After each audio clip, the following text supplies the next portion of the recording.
Deməsin ki günahımı almayır, deməsin ki dərdə məni salmayır. Ona eşqim, məhəbbətim qalmayır. Biraz məndən uzaqlaşsa yaxşıdır, biraz məndən uzaqlaşsa yaxşıdır. Həyatıma gəlmişdi, qonaq çəkdi elə qəlbimə dağ. Biraz qalsa məndən uzaq yaxşıdır.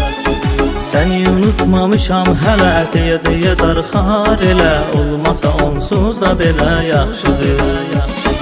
Həyatıma gəlmişdi, qonaq çəkdi elə qəlbimə dağ. Biraz qalsa məndən uzaq yaxşıdır.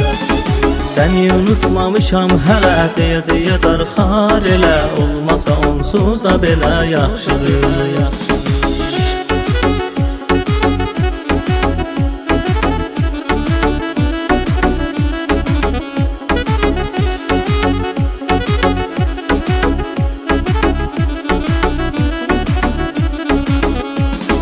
Səs sədası gəlsin gedən qatardan, qurtulmasın tükənməz intizardan.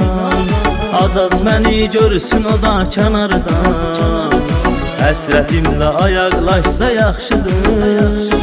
Biraz məndən uzaqlaşsa yaxşıdır. Həyatıma gəlmişdi, qonaq çəkdi elə qəlbimə dağ. Biraz qalsa məndən uzaq yaxşıdır. Səni unutmamışam hələ, deyə darxar elə. Olmasa onsuz da belə yaxşıdır. Həyatıma gəlmişdi, qonaq çəkdi elə qəlbimə dağ. Biraz qalsa məndən uzaq yaxşıdır. Səni unutmamışam hələ, deyə darxar elə. Olmasa onsuz da belə yaxşıdır.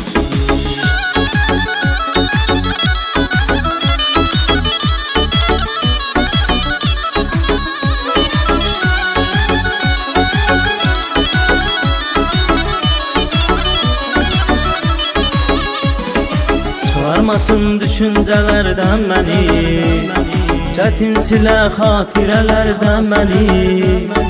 Ölmüşəm ya qalmışam ərdən məni, yaxınlarla soraqlaşsa yaxşıdır. Biraz məndən uzaqlaşsa yaxşıdır. Həyatıma gəlmişdi, qonaq çəkdi elə qəlbimə dağ. Biraz qalsa məndən uzaq yaxşıdır. Səni unutmamışam hələ, deyə darxar elə. Olmasa onsuz da belə yaxşıdır. Həyatıma gəlmişdi, qonaq çəkdi elə qəlbimə dağ. Biraz qalsa məndən uzaq yaxşıdır. Səni unutmamışam hələ, deyə darxar elə. Olmasa onsuz da belə yaxşıdır.